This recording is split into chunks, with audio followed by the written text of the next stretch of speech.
cuando empecé a trabajar, empecé a tener no tanto fracasos, sino éxitos muy rápidos. Y creo que a veces uno de los engaños más peligrosos es tener éxito en aquello que no te gusta. Estoy creciendo, no es lo mío y me tengo que salir. Eso suena como a locura. Eso es lo que a mí me ha pasado. Y yo recuerdo que mi padre me decía, oye, es que a lo mejor emprender no es para ti, porque en el emprendimiento sí tuve muchos temas. ¿Cómo haces para diferenciar esto de si esto sí vale la pena seguirlo afrontando o definitivamente no? Si tienes demasiados días seguidos donde te sientes miserable en lo que estás haciendo, es importante cambiar de lugar. Si no le doy un significado al pagar el precio que estoy pagando, entonces no es ahí. Pero si entiendo que el precio que estoy pagando, aunque me cueste trabajo, es parte del proceso para convertirme en lo que quiero, los obstáculos no se convierten en adversidades, sino en escalones. Ahí hay una diferencia importante. En la academia y en la industria nos enseñan que nuestras áreas de oportunidad son señaladas como los defectos que tenemos que corregir. Y la verdad, para mí es una hueva estar trabajando en mis defectos. O sea, los entiendo, los apalanco con alguien que le guste hacer lo que a mí no me gusta hacer y yo me enfoco la mayor cantidad de tiempo en mis fortalezas. Pero no estamos acostumbrados a reconocernos lo bueno que hacemos. De repente a mí en mi casa me decían que hablar de lo bueno que haces es soberbia. Y entonces lo bueno que haces lo dejas. Hay una cuestión que se glorifica en el emprendimiento que es la parte de quema tus barcos. Suena súper romántico. Esa es la angustia y creo que uno de los peligros más importantes a los que yo me tuve que enfrentar. Después entendí que es bueno quemar los barcos cuando estás cerca de la orilla, no cuando estás en medio del Atlántico. Mi vida nació siendo un error. Nazco de padres muy chicos, de niños teniendo niños a los 17 años. Y siempre llega el tío bien intencionado de que, bueno, es que tus padres tuvieron que sacrificar sus vidas por ti. Y de repente, cuando eres pequeño, es como, híjole, o sea, pues tengo que rendir a una expectativa muy alta como para ganarme el aire que respiro. Y era constantemente demostrar tu valor.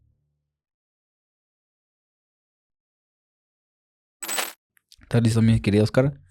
Saludcito de Oye, café. salud y gracias, de verdad. Qué experiencia. ¿Estás listo? Listo. Nos arrancamos entonces. Bienvenidos a un nuevo episodio del podcast El Arte de Ser. Estoy con mi buen amigo Oscar López. ¿Cómo andas? Bienvenido, Oscar. Muchísimas gracias por la invitación. La verdad estoy muy contento de estar aquí y con muchas ganas de empezar esta conversación. Sí, la verdad, sí. Ya llevamos, para la gente que le acaba de poner play, me hubiera gustado que se echara los 20 minutos que estuvimos platicando intensamente antes, y las pláticas que hemos tenido en otros espacios también profundamente son bastante interesantes. La verdad que sí. La verdad, esta preplática estuvo genial. Sí, fíjate que hay cosas con las que conecto con la gente particularmente y se me queda muy grabado ese tipo de cosas y soy muy de vibras y energías. Okay. Y siento que había una vibra especial cuando me recibiste y la primera vez que platicamos y abordaste y me preguntabas y investigando un poco más sobre tu perfil para esta plática, me di cuenta que haces muchísimas cosas. No solo eres ingeniero, sino también hablas de un tema, de otro, y eso es de las cosas como la que yo luego me identifico. A veces en el mundo te sientes como perdido de que es que no soy ni de aquí ni de allá, pero al final de cuentas todo eso te constituye y tú lo entiendes muy bien y lo explotas al máximo y lo vives al 100%, ¿no? ¿Cómo ha sido para ti esto de... o te identificas con el no encontrar un lugar para ti en el mundo o simplemente vas con esa bandera de pues lo que venga y lo voy agarrando y herramientas son para mí? Es una muy buena pregunta. Yo creo que poco a poco nos vamos descubriendo, pero también es difícil el tener esta conversación interna de soy algo más de lo que la gente cree que soy o las expectativas que la gente crea sobre tu vida. Y, por ejemplo, platicábamos de lo difícil que es escoger, por ejemplo, una profesión a una edad donde no sabes ni siquiera qué vas a escoger el día de mañana. Y pues más que nada para mí ha sido un proceso de autodescubrimiento y de expansión. O sea, de desafiar esas creencias de que te tienes que quedar estático en un lugar y de explorar más de lo que eres. Pero también es enfrentar constantemente miedos, ¿no? Yo tengo es una anécdota, ahorita la cuento como chiste, pero mi vida nació siendo un error. Yo nazco de padres muy chicos, de niños teniendo niños a los 17 años. Y dos papás muy talentosos con los que estoy muy agradecido, la verdad. O sea, mi padre jugaba fútbol increíble, una persona bastante inteligente también, y mi mamá, pues también, ¿no? Y siempre llega el tío bien intencionado de que, bueno, es que tus padres tuvieron que sacrificar sus vidas por ti. Y de repente, cuando eres pequeño, es como, híjole, o sea, pues tengo que rendir a una expectativa muy alta como para ganarme el aire que respiro. Y era constantemente demostrar tu valor, cosa que al día de hoy no tiene ningún sentido, ¿no? Eh, y en este demostrar el valor, mm, quería ser como bueno en todo.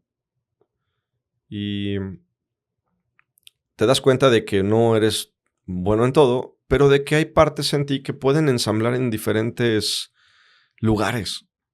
Y que no tienes que estar estático en un lugar, que somos personas que estamos en constante crecimiento. Y para mí eso fue un punto como muy, muy importante. Y olvidé la pregunta, perdón. Sí. No, iba, si te has sentido perdido en algún momento en este tema de decir, es que no soy ni de aquí ni de allá. O sea, sí soy bueno para esto, pero también soy bueno para el otro.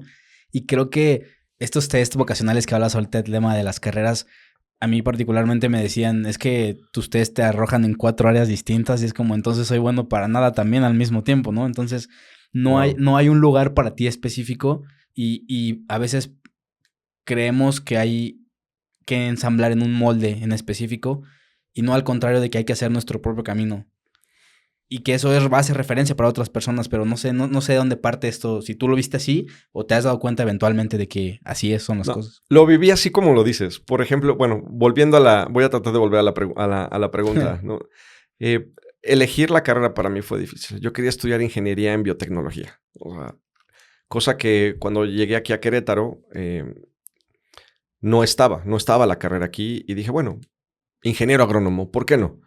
Y llego con la noticia con mis padres y, pues, ¿de dónde? ¿Tú agrónomo como de dónde? Y estudié ingeniería en agronomía un año y de repente dije, no, pues esto no es lo mío. Y me metí como por reto ingeniería mecánica.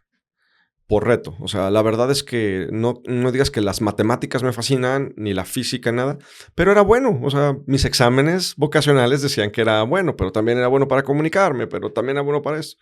Dije, no, ingeniería como que tiene más estructura y por ahí va. ¿Había algo determinante que encontrabas en la ingeniería más que el reto? Yo creo que la esperanza, yo vengo de un abuelo y un papá que tenían una empresa de la parte de ingeniería, que es de estas historias tétricas del 94, de una crisis y de repente todo parece ir viento en popa y de repente todo se destruye. Entonces, había estas historias épicas de que tal vez yo sería la persona que podría volver a traer esto, ¿no? Y como era una empresa de ingeniería, dije, bueno, pues a lo mejor el camino es por aquí. Y creo que ese fue un impulsor importante, ¿no? Más que nada por la parte de mi abuelo, que para mí siempre fue una inspiración. Yo crecí con él de los 1 a los 6 años, mientras mi padre y mi mamá terminaban sus respectivas carreras. Entonces, para mí era muy importante como poder devolver esa parte a mi familia. Y curiosamente, como servicio becario, me mandan a la sala de comunicación y digo, ah, caray, esto me gusta todavía más. Y me presento con mis papás en séptimo semestre de ingeniería mecánica y les saben que lo mío es comunicación. Y mis papás me dijeron, ok, termina ingeniería y después puedes hacer de tu vida lo que tú quieras. Entonces, definitivamente es difícil entender que ensamblamos en un molde. Y creo que también nuestros padres y nuestros maestros no están habilitados, no viene dentro del plan de estudio. O sea, es un test profesional y es tú toma la decisión. Y, y ahorita creo que está muy de moda también esta cuestión de sigue tu pasión y aquello que te guste. Y a mí se me hace un poquito engañoso porque las pasiones cambian muy rápido. O sea, los sentimientos cambian. Y yo soy más como de la idea de que, a ver, ¿dónde tengo mayores convicciones? ¿Qué es lo que hago con mayor convicción?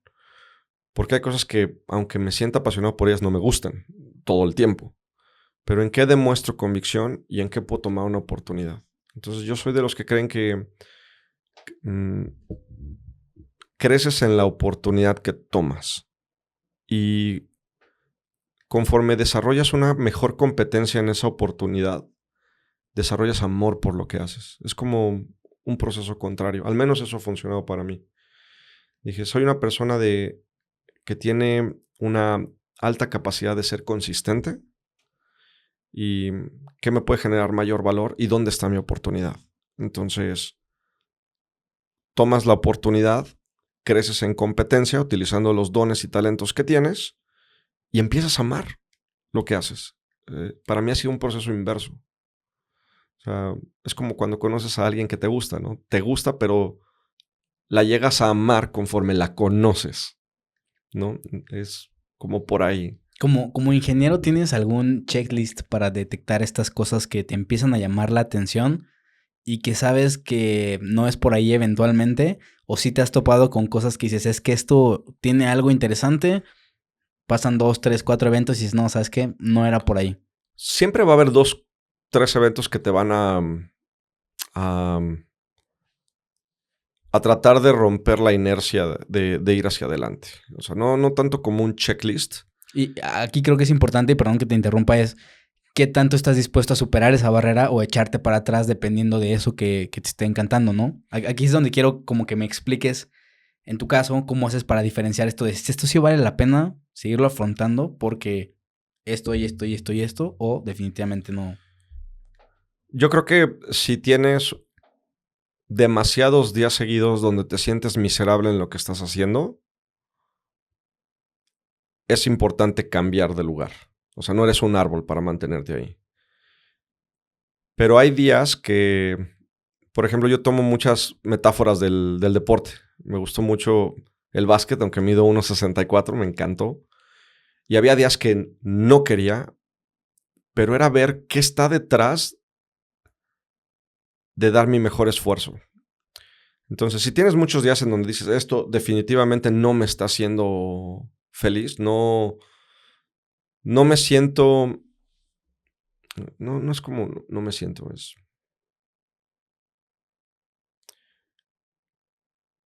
no veo un futuro para mí en esto, a pesar del dolor, no hay un significado creo que por ahí está. Si no le doy un significado al pagar el precio que estoy pagando, entonces no es ahí. Pero si entiendo que el precio que estoy pagando, aunque me cueste trabajo, es parte del proceso para convertirme en lo que quiero, entonces los obstáculos no se convierten en adversidades, sino en escalones. Ahí hay una diferencia importante. Entonces va a haber momentos difíciles. O sea, eso es parte de la vida. Y es lo que a veces la gente ahorita no entiende. O sea, aunque algo te guste, va a ser difícil convertirte en un experto en ello. O sea, para convertirte en un maestro en algo, fuiste un aprendiz tonto. O sea, no hay más. Y tienes que pagar el precio de la disciplina. Entonces, pero si tú le das sentido a tu proceso y dices, bueno, este es el camino de adversidad que tengo que cruzar para convertirme en lo que quiero, entonces, pues más bien son escalones, no son como adversidades y aprendes a verlas como parte de tu proceso. Por ejemplo, no solamente como ingeniero, sino cuando tienes una empresa, no es fácil apersonarte para decir, oye, soy tal y hago esto y resuelvo este problema. Y enfrentarte al rechazo una y otra vez. Hay una analogía que a lo mejor me gusta mostrarte aquí. Tengo un hijo de 3 años. 3 años. 3 años ahorita. Es mi tercer hijo. Y este ejemplo lo pongo porque puede crear una bonita metáfora. Cuando los niños empiezan a caminar, empiezan a tambalearse, empiezan a tratar de equilibrarse. Y lo que pasa en ese primer año, en esas primeras semanas, es se caen y se golpean, se caen y se golpean, se caen y se golpean. Pero no hay esta mirada en tu hijo como de, a ver, papá, siéntate, necesito hablar contigo. Mira, ¿sabes qué? Ya lo intenté muchas veces. Esto de caminar no es lo mío y creo que voy a gatear por el resto de mi vida. O sea, no, para ellos el caer y levantarse es un proceso natural y ocurre muchísimas veces. Entonces, pero después aprenden a caminar y luego el problema es pararlos porque empiezan a correr. Creo que esto es algo que yo entiendo, ¿no? O sea, que a veces el ser humano tiene que aprender que caer y levantarse es parte del crecimiento, pero sí es importante darle un objetivo. O sea, si no le das un objetivo al esfuerzo, pues sí terminas frustrado. Sí. Se me hace interesante esto que tomas como bandera para poder decir que sí y que no, pero creo que hay personas que posiblemente te puedas identificar con esto, que en algún momento estaban como muy disponibles a intentar de todo.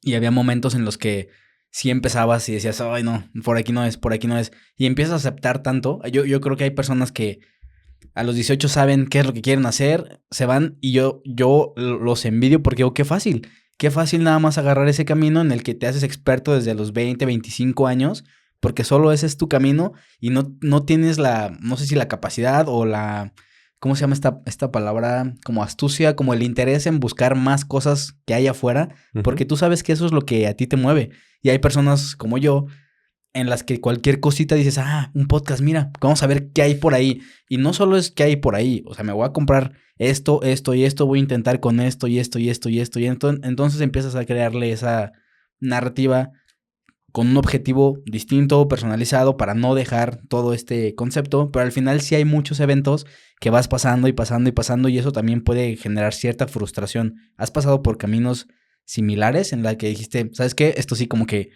ya lo intenté, pero por ahí no. Y si tienes algún ejemplo, platícamelo más o menos cómo fue esta parte. Por ejemplo, volvemos a lo del tema de caminar.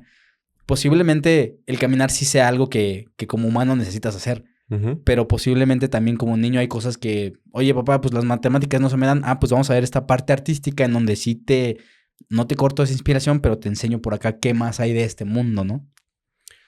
Yo también soy de los que envidiaron a las personas que tenían claro lo que querían ser, ¿no? Tengo un ejemplo de un amigo de la carrera que se llama Guillermo, que siempre quiso ser diseñador y lo tenía tan claro que todo lo demás se convertía en ruido para él. O sea, no había más que el diseño.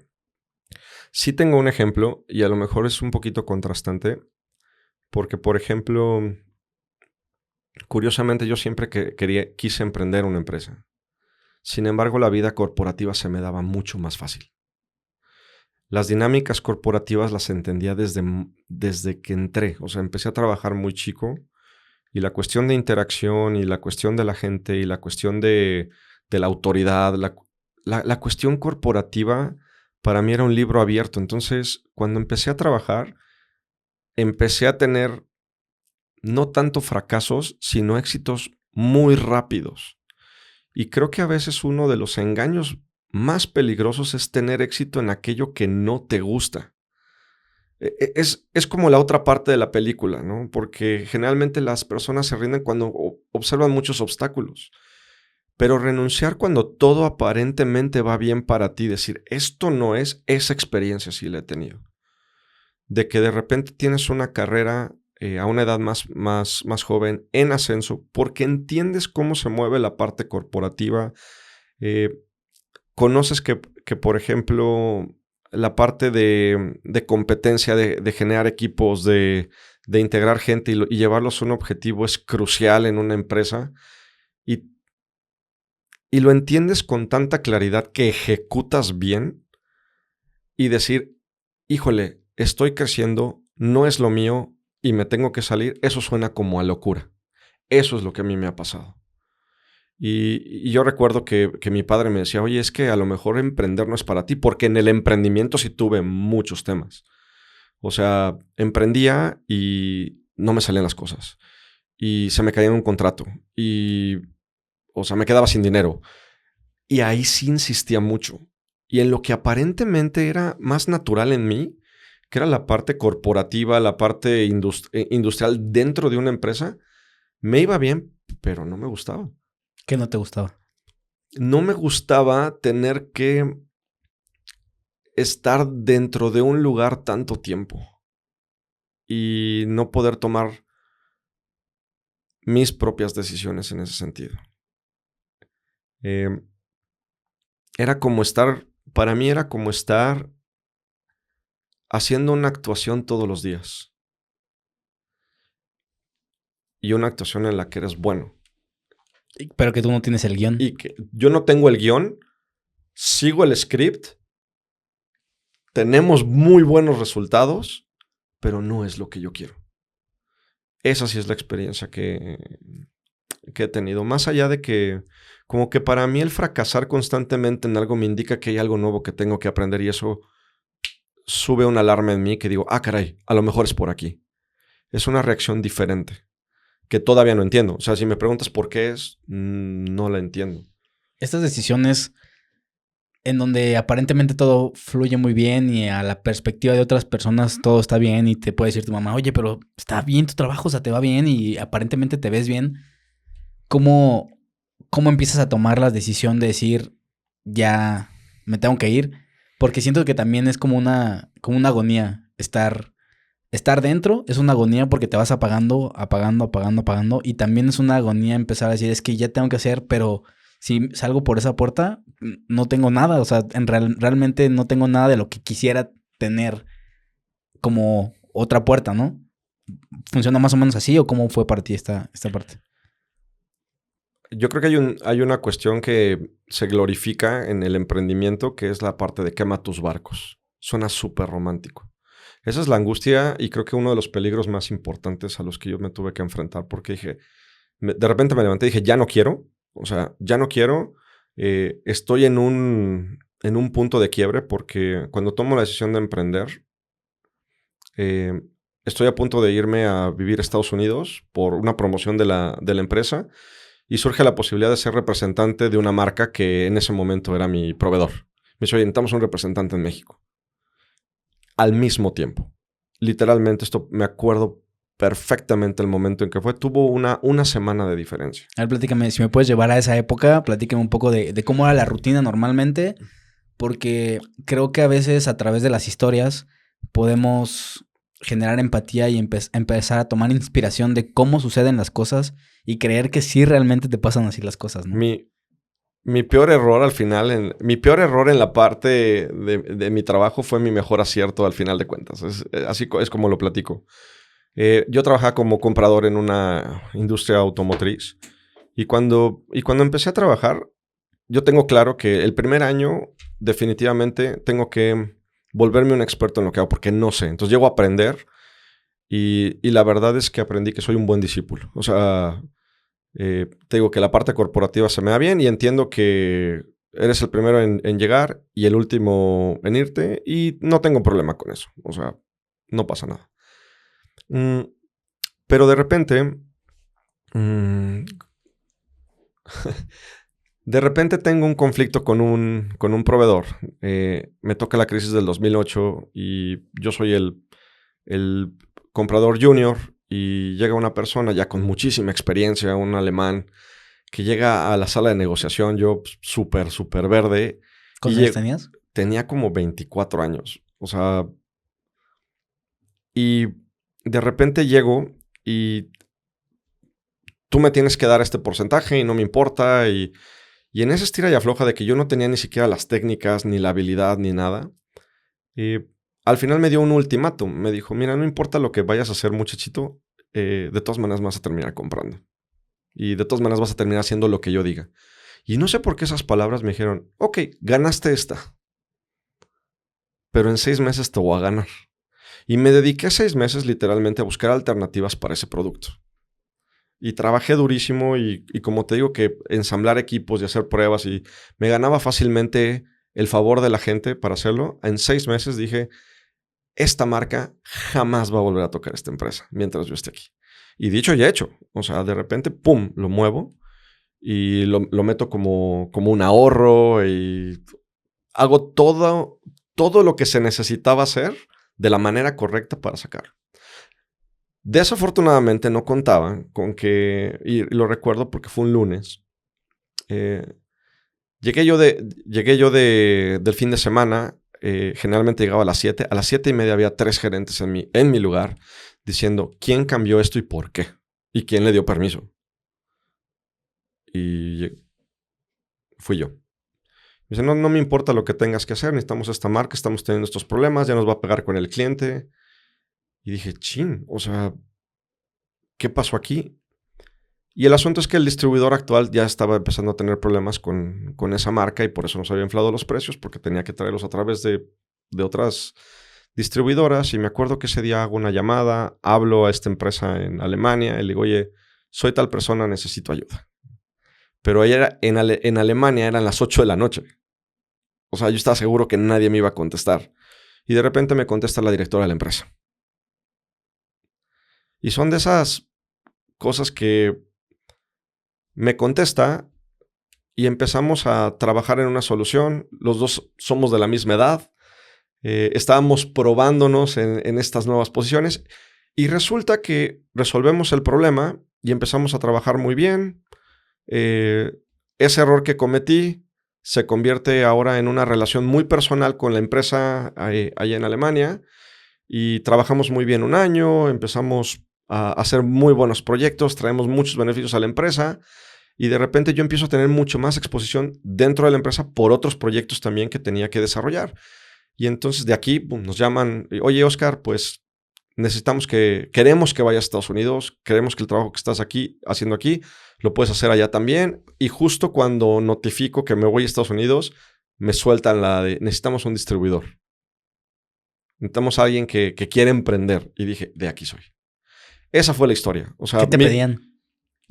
¿Qué me pedían? De requisitos. Que tú sabes, hace poco platiqué con una psicóloga. Ajá. Y hablábamos mucho de la ansiedad. Empezamos a definir conceptos. Esto es esto es otro. Y para superar un poco la ansiedad, que no llegue a la depresión, me comentaba que había que tener ciertas evidencias de que tú tienes seguridad de que has pasado esos problemas y entonces ya no se convierte en un problema de depresión, sino esa ansiedad empiezas a recordar las evidencias de que ya lo has hecho antes. Ok, entiendo. Y empiezas a resolver los problemas y decir, sí es cierto, es que yo ya tengo evidencia de que ya tengo estas cualidades, de que ya hice esto y esto. En ese momento, ¿qué te pedían para que tú tuvieras evidencias de decir, es que yo puedo hacerlo? Prácticamente la única evidencia que me pidieron es, ¿quieres? Fue muy extraño. Miren, oye, si eres tú, nos vamos contigo. Y digo, ¿qué necesito hacer? Pues necesitas decir que sí. Y yo, pues, ok, va. Pero aquí es donde entra también la inocencia de no saber qué estás negociando. Y aquí es donde te digo que se glorifica mucho la parte de quemar los barcos. Porque de repente hay esta propuesta, digo, sí, estoy muy emocionado y de repente digo, oye, ¿sabes qué? Dame la oportunidad de presentarte lo que podría hacer y hago una página web y mira, esto es lo que podríamos hacer. Podemos tener estos contactos, tendríamos este apalancamiento aquí, etcétera, etcétera. Según yo sabía de lo que estaba hablando, hoy me doy cuenta de que no tenía ni idea, simplemente tenía ganas. Tenía ganas de emprender, tenía ganas de hacerlo, pero me faltaban muchas herramientas. Entonces lo que hizo esta directora fue venir a México y yo ya estaba casado, llevo un año casado. Mi suegro estaba que echaba chispas, o sea, de cómo crees que te vas a salir, o sea, ya te vas bien, se van a Estados Unidos, vas a emprender, no tienes armas, no sabes nada. Yo, o sea, es mi suegro, ¿qué puedo decir, no? Pero tengo un suegro a todo dar ahorita. Y los requisitos que me pidieron fue, si decides ser tú, vamos contigo. Entonces, vi mi oportunidad. Pero es una oportunidad que esperas durante mucho tiempo. Yo creo que cuando estás observando cuál es tu oportunidad, porque pudo haber pasado el hecho de decir, ok, déjame te contacto con alguien que a lo mejor le interese. Y la oportunidad se va y yo me hubiera a lo mejor ido a Estados Unidos o mi vida a lo mejor sería otra, que estoy seguro que me hubiera ido bien también. Confío en la capacidad que tengo y que Dios me ha dado para trabajar. Pero vi la oportunidad y me enganché de ella. Después entendí que es bueno quemar los barcos cuando estás cerca de la orilla, no cuando estás en medio del Atlántico. Yo no sabía vender, no conocía la industria, no era nadie. O sea, y la gente no crees que te recibe... La gente no te recibe de una manera muy grata. te está constantemente probando. Los primeros 6 meses, yo podría decir que el primer año fue muy duro porque no vendía nada, no sabía ni siquiera cómo hacerlo. Y ya no eres el que está arriba de la cadena alimenticia, ya eres un proveedor más. Entonces, creo que uno de mis errores fue no haber hecho mi transición de una manera correcta y empezarme a preparar en habilidades que son necesarias para el emprendimiento. ¿Cuáles son estas habilidades? La primera que creo que tienes que aprender es la habilidad para vender, pero con técnica. Ningún producto se vende solo. Hay técnicas, y por técnicas no me refiero a manipulaciones, porque generalmente cuando hablamos de técnicas de venta, la gente piensa que vas a manipular a alguien, y no. O sea, es entender que vienes a servir y que vienes a resolver un problema. ¿Puedes desglosar un poco más en esa idea de las ventas que creo que se están transformando un poco en estas épocas? O a lo mejor la gente tiene esa idea de las ventas porque en algún momento fueron así de invasivas, ¿no? O sea, tú tienes a alguien que te vende herramientas para la cocina y viene y te invade a tu casa, te toca y se quiere pasar a tu cocina. Y, o sea, hay muchas maneras, hay evidencias de que las técnicas son también así de abusivas. Platica un poco de estas técnicas que abordas un poco más del sentido de ayudar, más que buscar una comisión. Dentro de, bueno, por ejemplo, ahondando en este tema, lo tienes que establecer dentro de tus valores. Por ejemplo, dentro de nuestros valores de empresa, tenemos uno que es muy claro, que es relación antes de transacción. Siempre. Somos primeramente relacionales antes de transaccionales. Nos acercamos a la gente primero definiendo qué podemos hacer por ellos y si actualmente tienen un problema en ese sentido. No buscas una venta por vender. O sea, nuestros productos son muy de nicho. Entonces, y claro que como vendedor tienes la necesidad de vender, pero no a costa de tu cliente. Una de las partes que yo pasé, por ejemplo, cuando fui comprador, es que todo mundo dice que tiene lo mejor hasta que tiene que demostrarlo. Y todo el mundo me venía a hablar de lo bueno que era su producto, pero nadie me preguntaba cuál era mi problema. Una de las cosas que más aprendí es a interesarte genuinamente por la gente. Por ejemplo, mis clientes son ingenieros.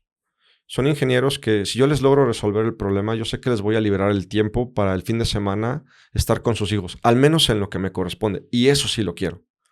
No quiero que se pierdan parte de su vida o lo que tengan que hacer afuera por algo que yo no les di. Entonces servir se vuelve en una cuestión moral. Es como si tienes la cura del cáncer, tu responsabilidad moral es compartirla. Si la gente la quiere, no la quiere, la paga o no la paga, no es una cuestión tuya, pero el no exponerlo, el no interesarte genuinamente por resolver algo en la persona, hace que esta cuestión de venta se vuelva invasiva.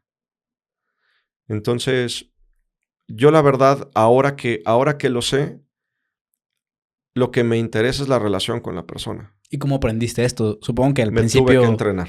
Cuando eres un emprendedor que lo que necesitas es vender y dinero, yo creo que esta no es tu primera carta que tomas, ¿o sí? No. Dado la necesidad, vaya, o sea, sabiendo que lo que tienes que es traer dinero. La cuestión bien fuerte es que cuando vi que no me estaba funcionando lo que estaba haciendo, una persona me invitó a un curso de ventas. Y ese curso de ventas costaba mucho dinero. Y yo no tenía dinero. Y la persona que me invitó era mi amigo. Y le dije, oye, pues dame chance de ir y luego te lo pago. Y me dijo, no, me lo tienes que pagar. Y yo, qué gacho, pero ¿por qué te lo tengo que pagar? O sea, bueno, obviamente, pues porque es un servicio, ¿no? Pero ¿por qué no me das la oportunidad? Ahorita ve la situación en la que estoy. Porque si no lo pagas, no le vas a dar el valor que tiene. Y no vas a hacer que esto funcione. No sé por qué me hizo sentido. Y busqué y saqué de donde no había. Y metí un tarjetazo imperial. Y mi esposa me volteó a ver como, ¿a dónde vas? Pues voy a un curso de ventas. Es que esto no está jalando. Y en ese curso de ventas aprendí ciertas técnicas, unas que dije, esto definitivamente no soy yo, pero esto sí. No te voy a decir que el resultado fue inmediato, pero llegué con otro nivel de confianza. Y sí, al resultado, al mes, empecé a vender. O sea, y hay una frase que yo tengo y que la tengo y la creo mucho. Si tú no inviertes en ti, ¿por qué alguien más debería de hacerlo? Pero eso fue. O sea, no hay una fórmula mágica, no hay algo. Tuve que, en medio de esa desesperación de que no me están saliendo las cosas, de que mi esposa, que le doy gracias a Dios por la mujer que me tocó, porque es una guerrera, o sea, se metió, me dijo, tú dale y yo me encargo aquí de nivelar el barco. Me apoyó me apoyó en todo. Y cuando regreso, empiezo a ver resultados. Y ahí fue cuando dije, híjole, esto lo debí de haber previsto. Esto me lo deberían de haber enseñado en la escuela. O sea, ¿cómo en una escuela no hay una materia que se llame ventas? ¿Cómo no hay una materia que se llame comunicación persuasiva? ¿Cómo no hay una materia que se llame inteligencia emocional? ¿Cómo no hay materias que se llame desarrollo de habilidades de liderazgo? Es increíble. O sea, nos quieren preparar para ser emprendedores, pero nadie te da herramientas para el uso pragmático en tu día a día. Entonces, eso fue un descubrimiento para mí y empecé a entrenarme y aplicarlo. Y hay cosas que funcionan, hay otras que no, y vas creando tu identidad como empresario también. Y si un empresario no sabe vender, pues no va a llegar muy lejos, Sí. ¿no? ¿Tenías alguien de referencia? Te he escuchado mucho hablar del deporte y creo que tener una competencia previa o tener esas habilidades de hacer equipo, porque también platicas muchas analogías del básquet, de cada una de las posiciones, qué rol juega en las empresas, en la industria. Creo que el deporte siempre te da una cierta estructura para empezar a avanzar. Y por ejemplo, yo jugué fútbol y ahí aprendí mucho el tema del compañerismo. Me acuerdo muy bien de un momento en el que yo gritaba mucho, y gritaba y a todo. Y un güey me dijo, cállate y ponte a jugar. Dije, órale, qué cabrón. ¿Con qué huevos me dices eso? Porque yo era el capitán, o sea, también era, o sea, no era cualquier jugador, ¿no? Uh-huh. Y ahí cambié mucho a la visión de ser más estratégico en qué dices y en qué momento lo dices.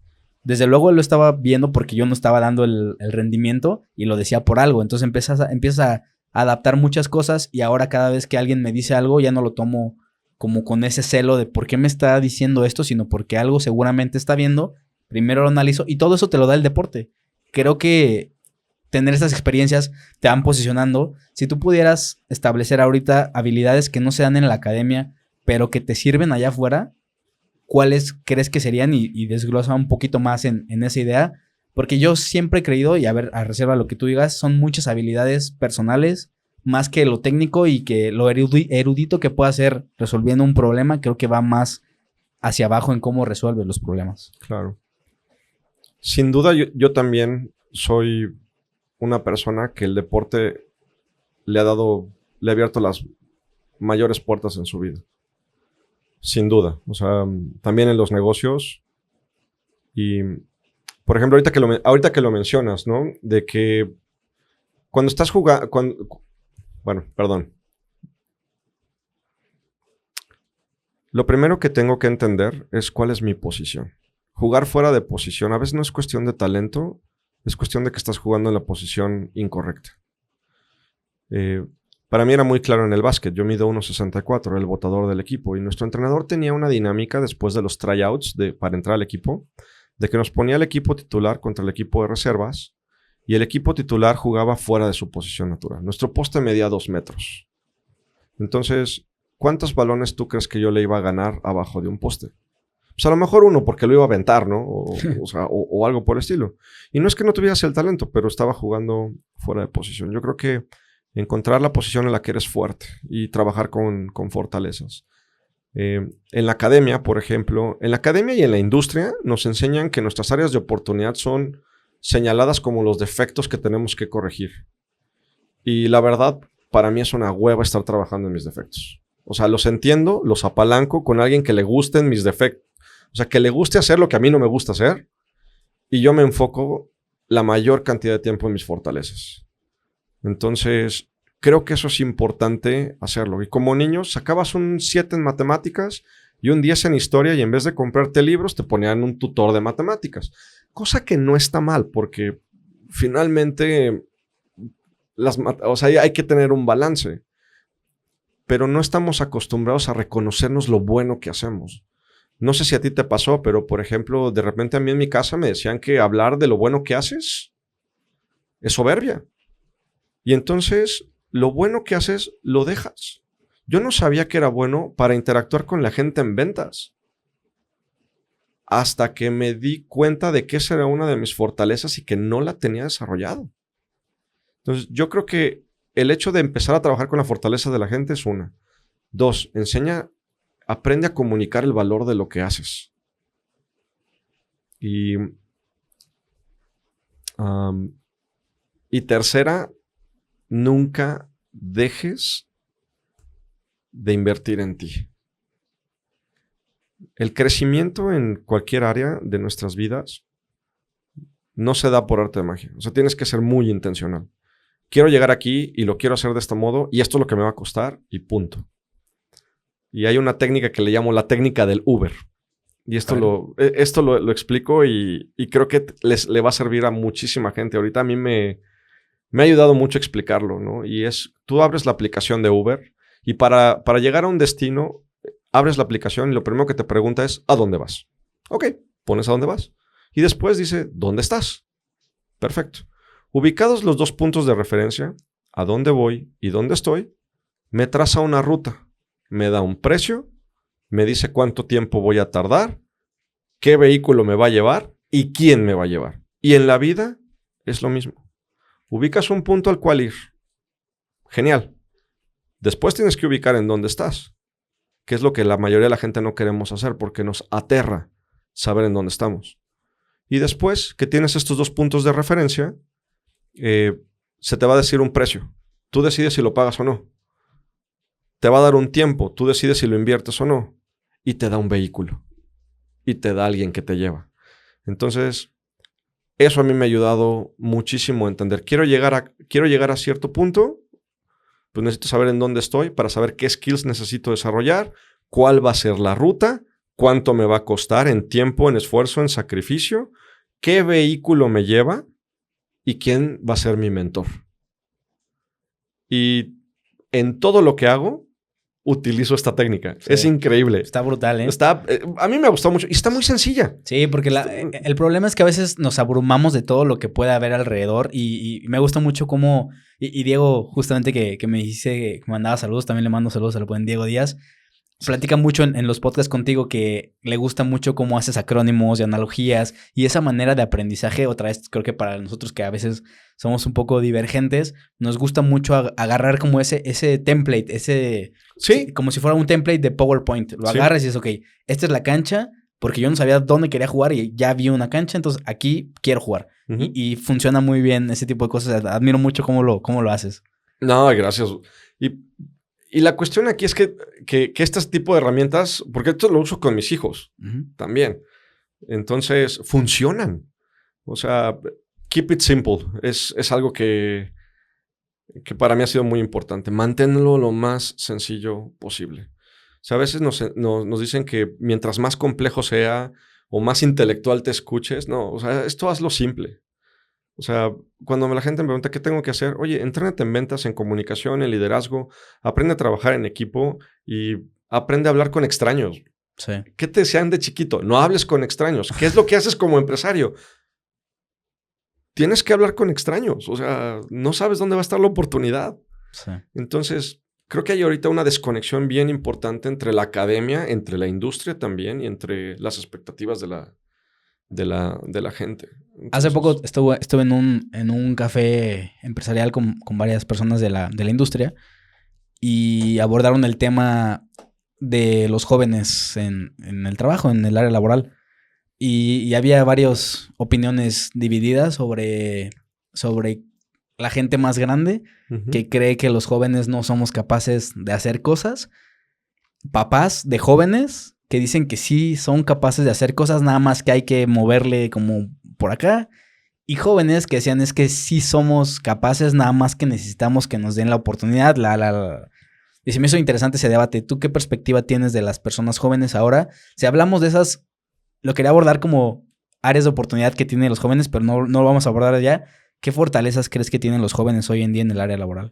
Que están en un ecosistema que les da acceso a todo lo que quieran. y que son nativos digitales, por ejemplo, ¿no? ¿Cuál creo que es la situación? La narrativa. O sea, no estás a 3 clics de distancia de volverte la nueva sensación o inventar la próxima hiperaplicación que te dimensione. O sea, la probabilidad de eso es muy baja.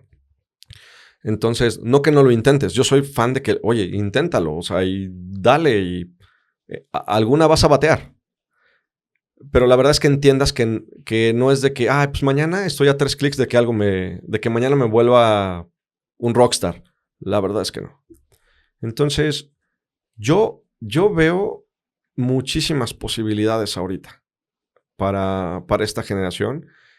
Y la verdad es una etapa en la que a mí me hubiera gustado también vivir como joven, porque tienes acceso a todo el mundo, a todo lo que puedas incluso pensar hoy en día, ya también con la integración de la inteligencia artificial, que veo gente que está también muerta de miedo por lo que está ocurriendo. Y que bueno, pues sí, hay un tema ahí. Pero a los jóvenes creo que una de las mayores fortalezas a lo mejor a desarrollar tienen la mayor cantidad de medios de comunicación, pero tienen que estar dispuestos a comunicarse, a interactuar, a arriesgarse en estas interacciones. Por alguna razón, mucho de mi trabajo fuera de mi área profesional es con jóvenes. Cada jueves estamos dando pláticas a jóvenes sobre principios, sobre valores, sobre emprendimiento, todos los jueves en un café, ahí en Celaya. Y veo que es gente que tiene hambre, pero que también la gente, los adultos los han catalogado como lo que ves en tu último TikTok. Es que es una generación que no quiere trabajar. Es una generación que se siente que la vida le debe algo. Es una generación que lo tienes que tratar con pinzas. La verdad es que no. La verdad es que es una generación que lo tienes que conectar con su propósito, hablarle de sus fortalezas, en hacerle entender que tiene que desarrollarlas y estarlo constantemente empujando hacia adelante. Y este es un trabajo que ya no queremos hacer, ni como maestros, a veces ni como padres. Entonces, yo creo que si esta nueva generación entiende el ecosistema tan brillante en el que está y empieza a desarrollar ciertas habilidades que son las que te dije: comunicación, habilidades de liderazgo, actitudes y valores, maximizar tus relaciones, potencializar a otros, que es trabajar en equipo y aprender a servir a otros. Desarrolla estos 6 puntos en tu vida y tu vida va a dar un cambio drástico. O sea, porque son habilidades de vida. No, a mí no me gusta decirles habilidades blandas.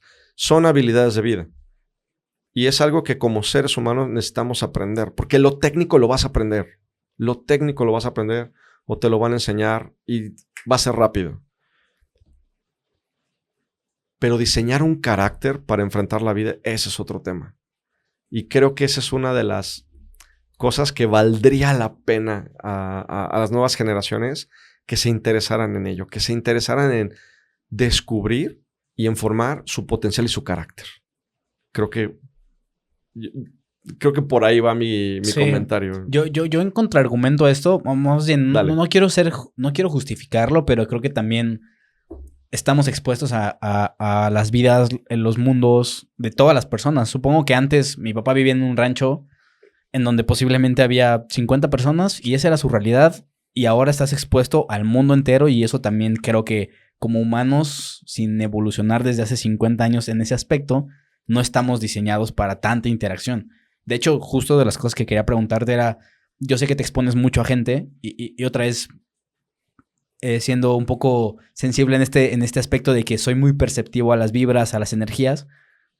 Yo después de tanta interacción con gente en las ferias donde hemos estado allí, sí, yo me tengo que guardar un mes o un par de meses antes de ir a una feria, porque ya sé que ahí tengo que dar mi máximo yo en personalidad, en extrovertido, y después de eso me tengo que recuperar 1 o 2 semanas en cuestión de no contactar a nadie. ¿Tú cómo haces para esa energía? Entiendo que hay personas que, al contrario de mí, esta interacción te da más energía, ¿no?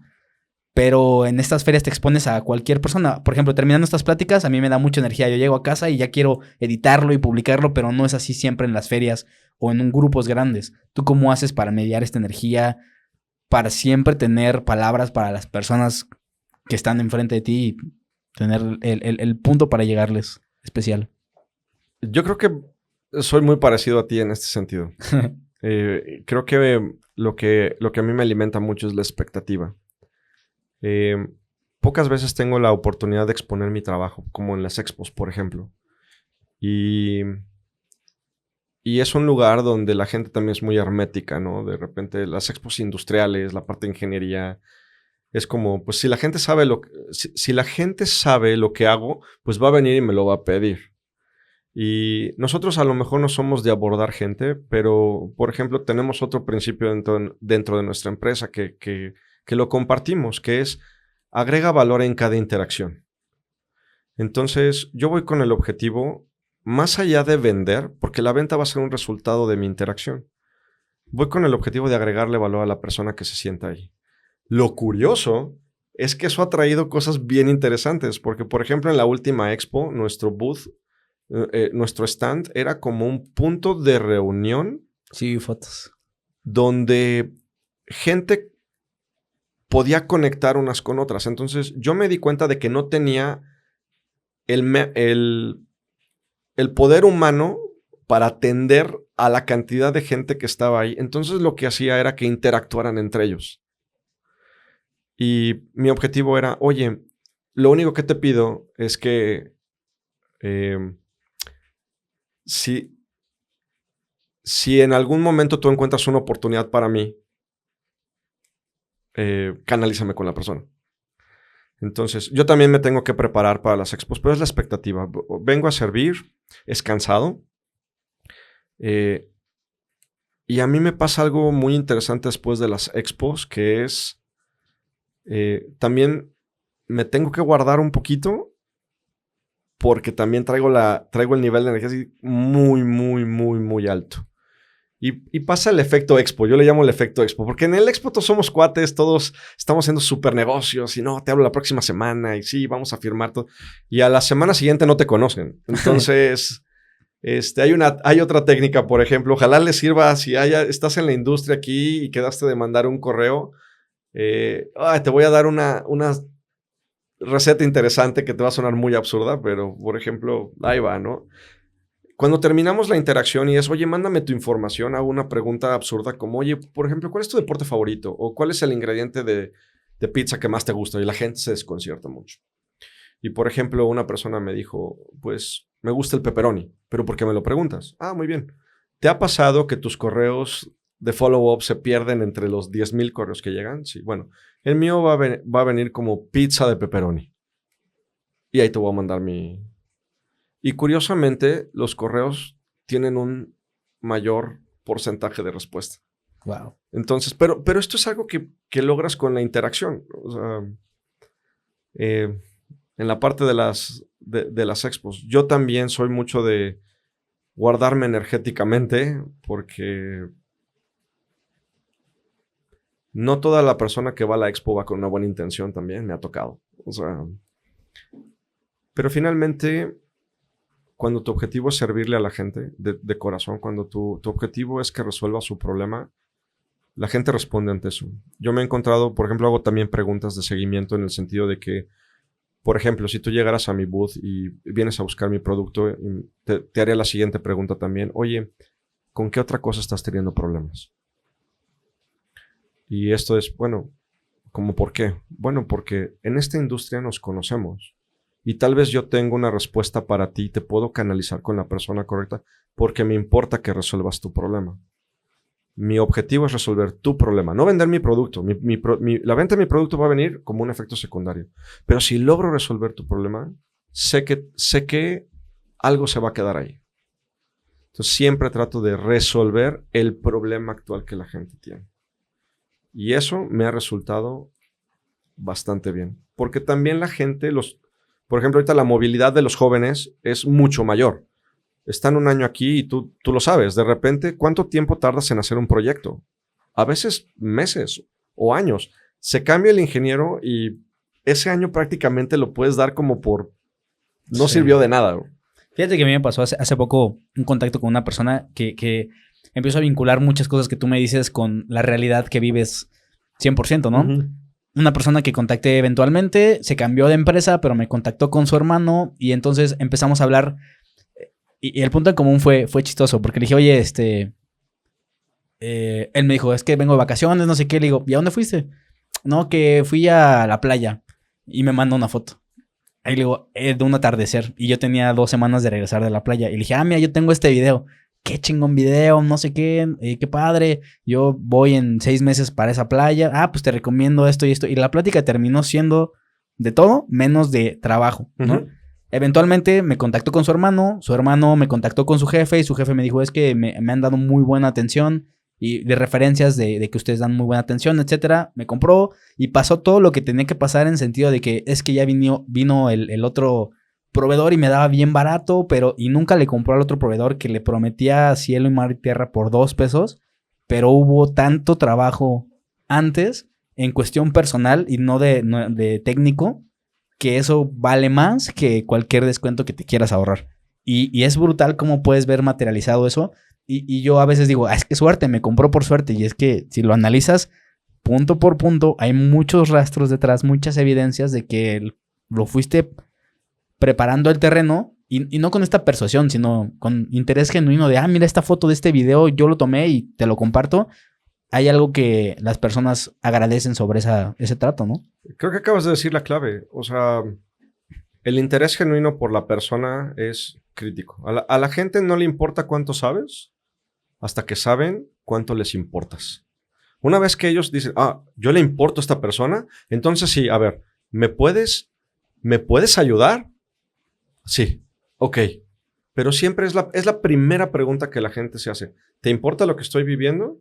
¿O eres otro vendedor como tal? ¿O eres otro empresario? ¿O eres quien sea? ¿O realmente te importa la persona que soy?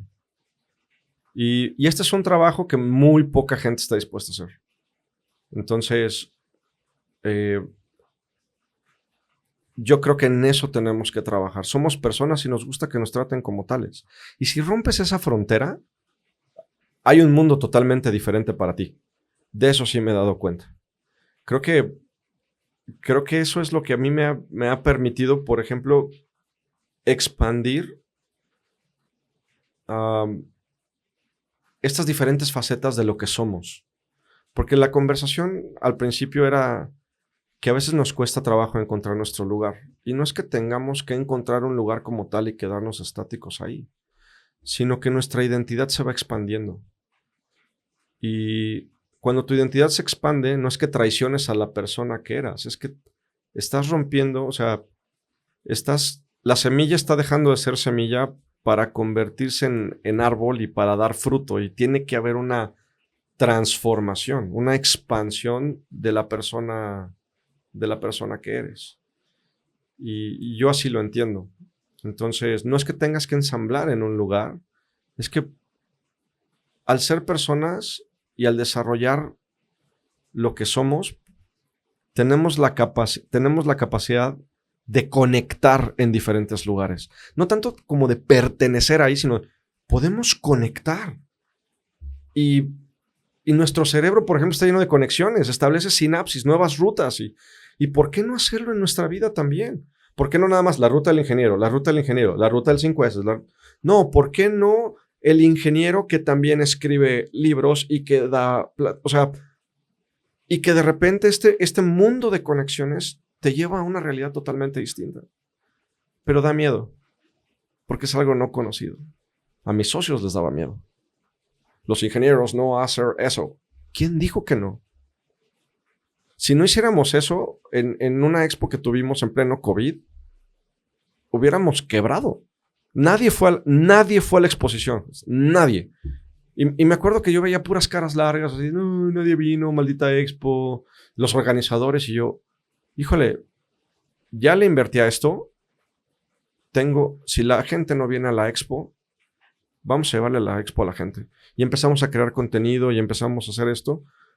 ¿Cuál fue el resultado? Mis socios empezaron a tener redes sociales.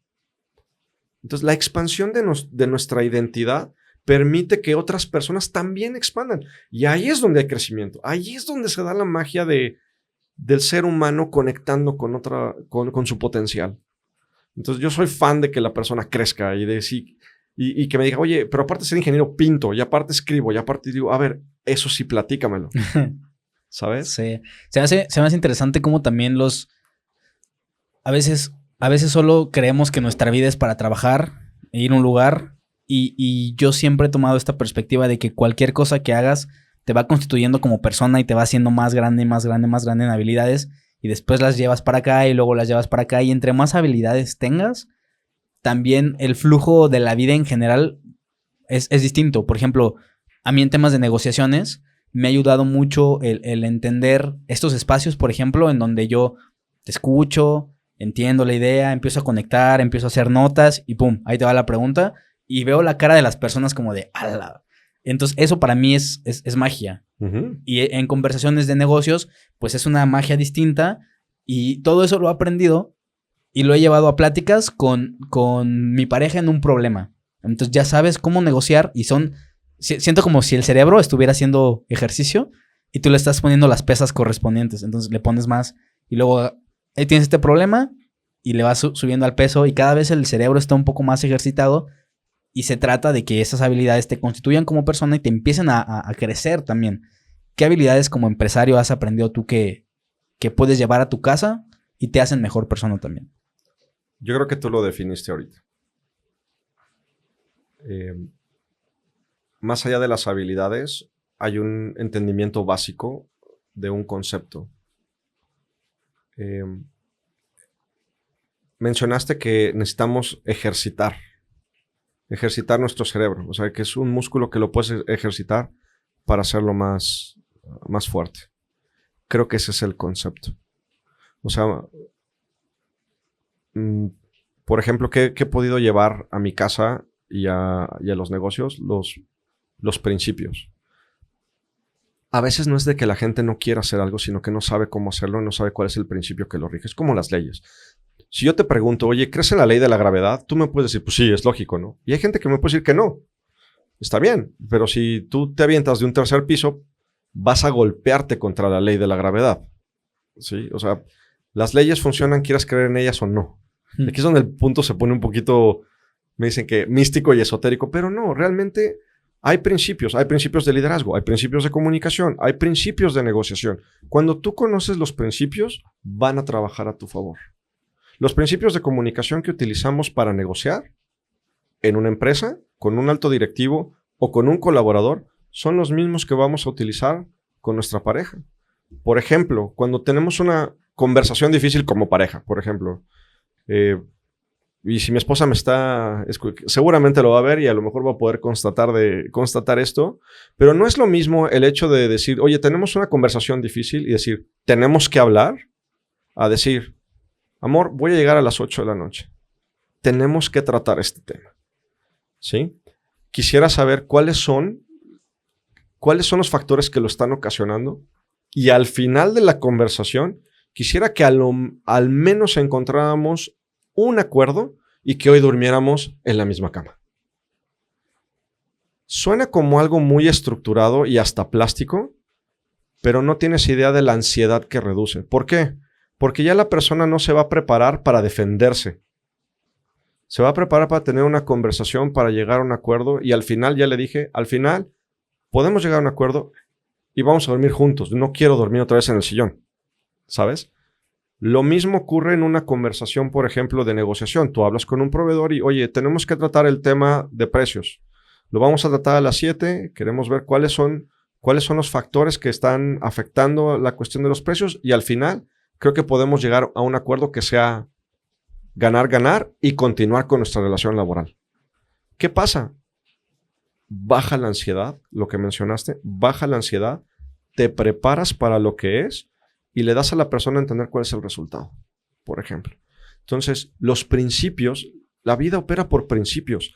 Conoces el principio y lo practicas, pues obviamente tu vida se va a empezar a ejercitar y te vas a convertir en un maestro de la ejecución. Por ejemplo, Michael Jordan hacía cosas increíbles. Y lo que su entrenador decía es que él domina los fundamentos a un nivel tan quirúrgico que le permite hacer estas cosas. Lo mismo ocurre con nuestras vidas. Conoce los principios. O sea, si algo no está funcionando en nuestra vida, en la parte económica, sentimental, laboral, es porque estamos violando algún tipo de principio. ¿Crees que cada área debe llevar sus principios o cómo estructuras qué principios empiezan a dominar? Por ejemplo, hablo del área económica. Supongo que debe haber un principio que rige a ti como empresario y también para la economía de tu familia. ¿Cómo lo buscas? ¿Cómo dices? ¿Cómo unes esos dos puntos y decir cuál es el principio que une a estos dos conceptos? Como, por ejemplo, un principio económico que aplica en el negocio y en la empresa.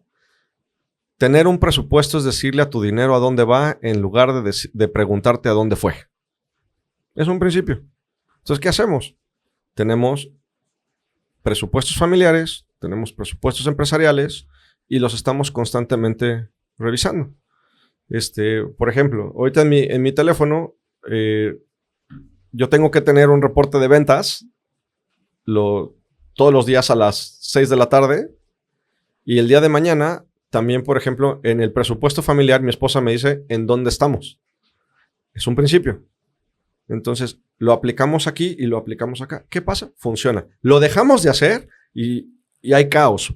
Porque estás diciendo, Señor, ojalá que el día ojalá que venda. Y no, o sea, cuando sigo el principio y cuando lo llevo a cabo, y eso es importante, porque la gente confunde saber algo con hacer algo. Y esto es fundamental entenderlo en la vida. No es lo mismo que conozcas algo, o sea, que crees que lo sepas, a que lo apliques. Entonces, el proverbio le sirve al que lo usa, no al que lo declara. O sea, entonces, por ejemplo, en la parte económica, este es un principio que usamos, ¿no? En la parte de comunicación es, no hablamos para ofender al otro. O sea, es un principio que tenemos de comunicación.